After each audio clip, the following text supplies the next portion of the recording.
What if I told you that a single word, just one, had the strength to shake the confidence of the most dominant nation on earth? Not a weapon, not a declaration of war, but a word. A word that didn't come from a commander or a president, but from a diplomat, steady, composed, and fearless. It wasn't shouted on battlefields, but spoken softly in the corridors of diplomacy, yet it landed harder than any missile could. Today, you're about to see the exact moment when the global script began to rewrite itself. You'll hear the story of how Jaishankar, India's voice to the world, used intellect over aggression to challenge decades of control. How that one word he selected didn't just spark a discussion, but shook the very pillars of Western dominance. Stay with me, because by the end of this speech, you won't just know the word, you'll feel its weight. You'll see how one phrase can change the balance of power. And perhaps, you may never look at international politics the same way again. Because the strength of diplomacy lies not only in what is spoken, but in when and how it is spoken. In global affairs, words are far more than sentences. They are strategies, weapons, and symbols. When a figure like Jaishankar speaks, he's not just addressing leaders in a room. He's speaking to history, to perception, to the invisible forces that structure power. Every phrase is deliberate, weighed, and sharpened to carry meaning beyond its surface. The diplomatic stage is not casual dialogue, it's a battlefield of ideas. And on that battlefield, language is one of the sharpest blades. A single word, when perfectly placed, can rearrange alliances, unmask hypocrisy, and shake long-established narratives. Jaishankar, with his deep understanding of India's place in a transforming world, knows this better than most.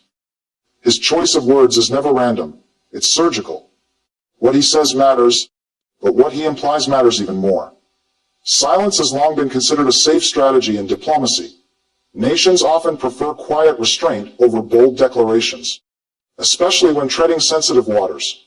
For decades, India played this role well, measured, careful, always mindful not to disrupt the balance of global powers. But silence held too long begins to sound like surrender. That's the point where Jaishankar chose to break away. His decision to end that strategic silence was not a moment of noise, but a calculated strike of purpose.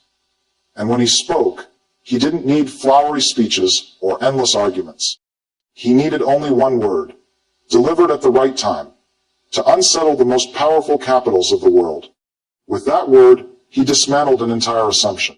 When Jaishankar used the word decolonize, it was no casual remark. It was deliberate, sharpened, and aimed. That single word carried centuries of memory, echoing through seats of power, not only in Washington but across the West. It wasn't a phrase, it was a verdict. It declared the end of intellectual submission and political obedience. It tore through frameworks that had been accepted without question for generations. In that moment, Jaishankar wasn't just voicing India's position. He was channeling the frustration of nations across the global South, long silenced, long patronized. The United States has often positioned itself as the world's judge on democracy, human rights, and order. But the word decolonize shattered that illusion. It reminded the West that the world was no longer content to be lectured, labeled, or spoken for. For decades, America has dominated the narrative, dictating economics, politics, even morality. But one word cut through that dominance like lightning. It didn't just challenge U.S. policymakers. It questioned the very lens through which the West views its relationship with the rest of the globe. It exposed an uncomfortable truth, that the old balance of power is crumbling, and the future will not be written by one voice alone. Jaishankar's move wasn't angry or reckless. It was precise. It avoided provocation, but it also avoided seeking validation. That made it powerful. It broke away from the usual diplomatic dance of careful half-sentences and cautious smiles. Instead, it was firm, unapologetic, sovereign. And the impact was immediate. Think tanks, journalists, and commentators across the West paid attention. They saw not just India asserting itself, but a global trend of nations rising, claiming independence from the old order. The mirror had turned. For once, it was not America defining the world. It was India showing the world its reflection. For years, India's foreign policy has been a tightrope act, balancing national identity, with the need for global approval. But Jaishankar's choice of one word marked a transformation. It wasn't just a diplomatic remark, it was a cultural awakening. It signaled the end of compromise on values, history, and self-respect. It was India standing upright, not as a follower of borrowed narratives, but as an author of its own. This wasn't isolation nor defiance. It was dignity. It was the demand for respect on equal terms. The declaration made it clear India would no longer be judged by colonial shadows or Western expectations. The global order itself has shifted. For much of the last century, the world revolved around one axis, the United States. It set the economic rules, the military alliances, even the language of right and wrong.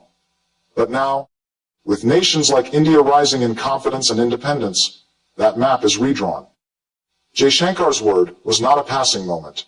It was part of a new era, a multipolar world. In this order, no single country dictates terms. Authority is shared, negotiated, and contested across many tables. India's role is no longer limited to its region. It is global. And that unsettles the powers used to command without question. When Jaishankar spoke, it wasn't only India's voice that was heard. It was the collective voice of the global South. Countries across Africa, Asia, and Latin America recognize the message sovereignty is not a privilege granted.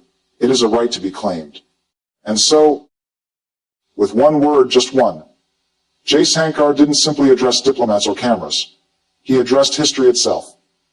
He reminded the world that true power is not measured by volume, but by conviction.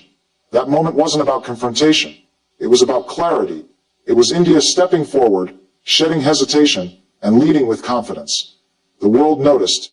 America felt the tremor. And history recorded the echo.